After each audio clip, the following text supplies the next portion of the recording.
Olá, educadoras e educadores, bem-vindos e bem-vindas aqui ao nosso vídeo, nossa videoaula número 5 do módulo 1.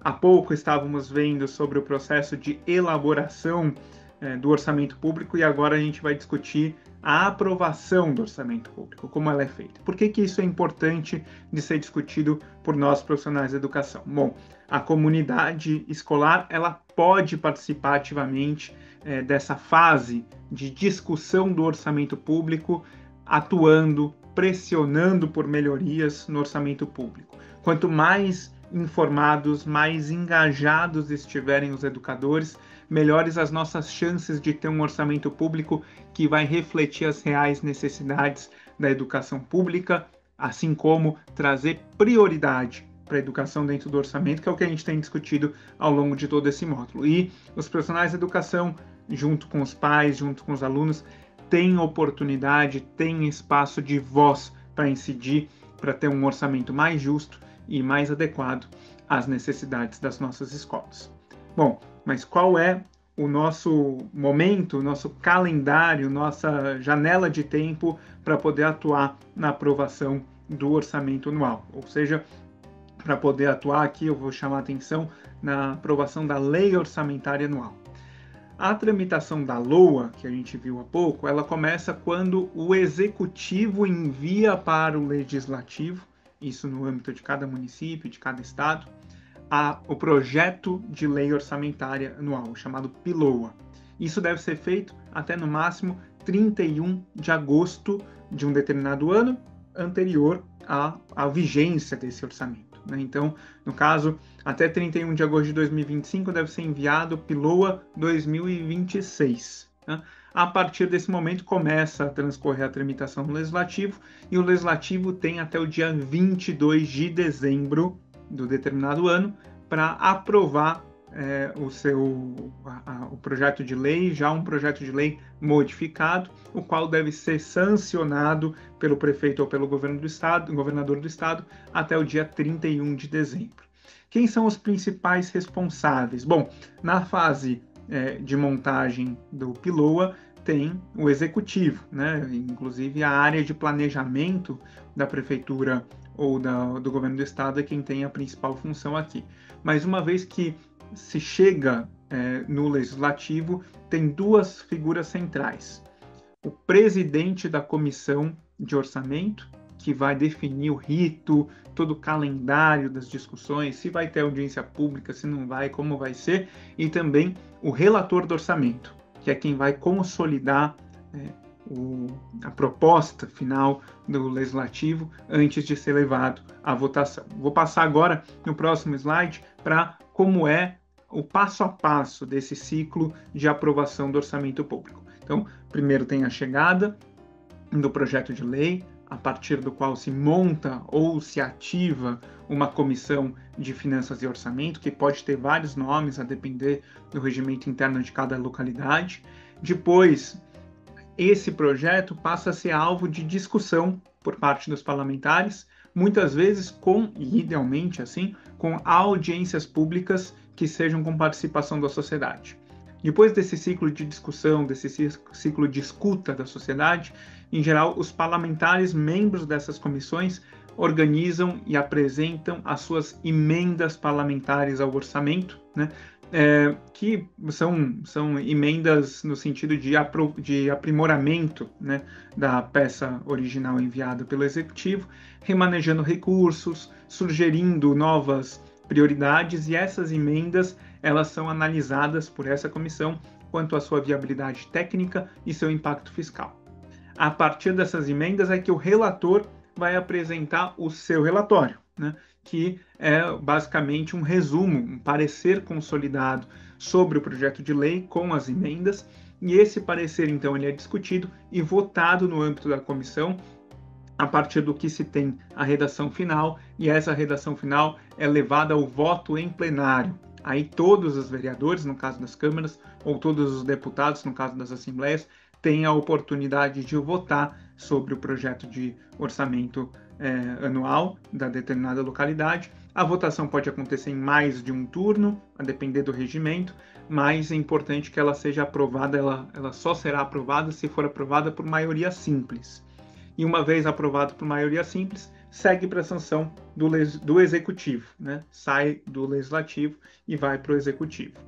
Aí quem tem a atribuição é o prefeito ou o governador para ou sancionar na integralidade o projeto aprovado no Legislativo, e a partir daí ele fica vigente no momento que ele é publicado, ou então ele pode vetar partes específicas, como algumas emendas que são apresentadas, e esses vetos, eles podem ser, de novo, apreciados pelo Legislativo, que pode manter os vetos ou pode derrubar os vetos. E a partir só desse momento em que o Legislativo avalia os vetos que foram feitos, que a gente tem a sanção final, a Lei Orçamentária Anual, enfim, sendo publicada.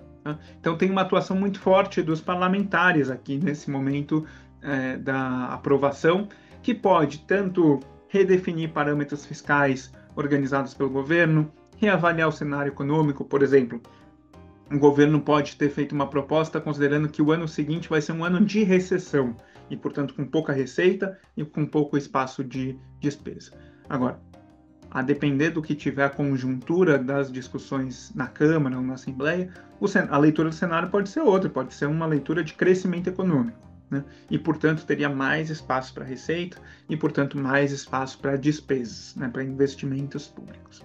E tem essa função também dessas emendas parlamentares feitas, então, pelos vereadores, pelos deputados. Eles podem apresentar essas emendas, são mudanças no orçamento, mas é muito crucial entender o seguinte: se um vereador, uma vereadora, um deputado, uma deputada identifica que uma determinada área está com poucos recursos, precisa de mais verba, pode apresentar uma emenda para destinar mais recursos para essa finalidade.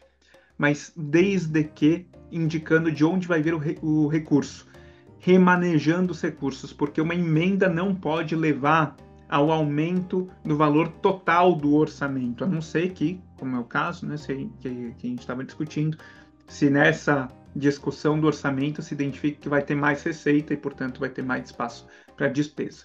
Mas é importante que a emenda ela remaneje, né, os recursos de uma área para outra, de uma finalidade para outra, de uma ação para outra, sem afetar as despesas obrigatórias, que são aquelas definidas por lei.